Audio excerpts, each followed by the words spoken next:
Chasing unicorn status means flirting with total collapse. Your startup could implode before you hit big. Are you brave enough to embrace a minimalist blueprint that's either your salvation or your downfall? In The Minimalist Entrepreneur by Sahil Lavingia, you'll learn a new way to build a business. Have you ever felt the immense pressure to create a billion-dollar unicorn startup, believing that anything less is a failure? This all-or-nothing mindset, fueled by tales of venture capital and hypergrowth, often leads to burnout and disappointment.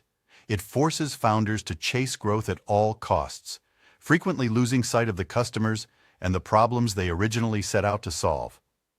This book offers a refreshing and realistic alternative, a path to building a profitable, sustainable, and enjoyable business on your own terms. Drawing from his own journey building GumRoad, from a unicorn-chasing founder to the leader of a thriving, community-focused company, Sahil Lavingia presents the Minimalist Entrepreneur Playbook. This is not about thinking small, it's about starting smart. It's about prioritizing profitability from day one, serving a community you genuinely care about, and building a business that supports your life, not one that consumes it. By following this path, you can escape the hamster wheel of external validation and build a successful company that creates real value for you, your employees, and your customers. The first step to becoming a minimalist entrepreneur is to flip the traditional business model on its head. Instead of starting with a brilliant idea and then desperately searching for customers, you should start with community. Find a group of people you genuinely want to help, online or offline, and become a valuable member. Listen to their problems, answer their questions, and teach what you know. This is not a sneaky tactic to find customers. It is an authentic way to build trust and discover real, persistent problems that people are willing to pay to solve. For example, Saul Orwell of Examine.com started by sharing his fitness and nutrition notes on a Reddit forum. By the time he built a product, he had an established reputation and a community that was eager to buy from him. When you serve a community first, you ensure there is a market for what you build, and you will have your first 100 customers already waiting. Next, you need to build as little as possible to start making sales. Forget about a polished, feature-packed product. Your initial goal is to validate that you are solving a real problem that someone will pay for.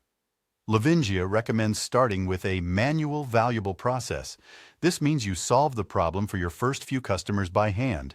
If you are building a service to generate custom reports, for example, your manual process would be you creating those reports yourself in a Google Doc. This process teaches you exactly what steps are essential. Only then should you turn that process into a minimum viable product. Even then, your product should do only one thing well. Once you have this simple offering, your job is to sell it to 100 customers, one by one. Don't worry about a big, splashy launch.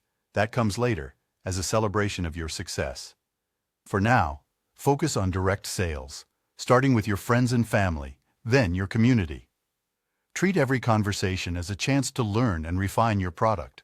Once you have 100 happy paying customers, you can begin to think about marketing. For the minimalist entrepreneur, marketing is not about buying expensive ads. It is about making fans.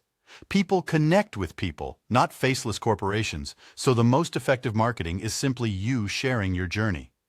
You should build your business in public. Share your learnings, your struggles, and your successes on social media platforms where your community spends its time. Your content should aim to educate, inspire, and entertain.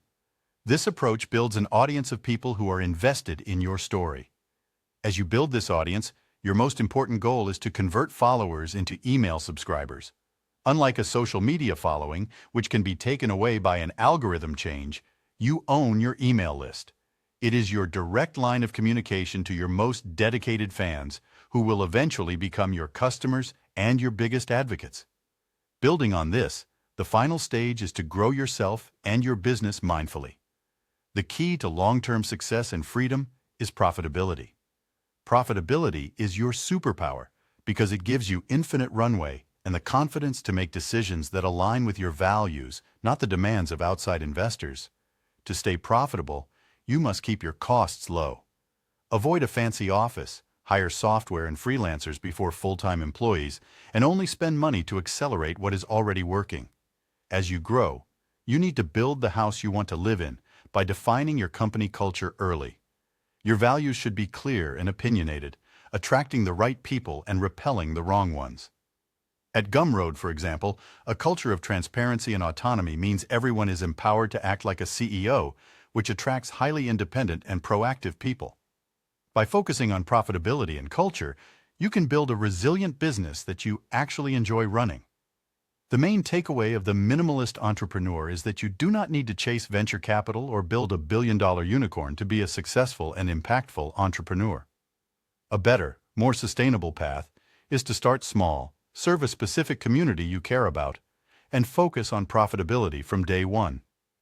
By building a business that solves a real problem for a dedicated group of customers, you can create a company that not only provides for you financially, but also gives you the freedom and time to live a more purposeful and enjoyable life.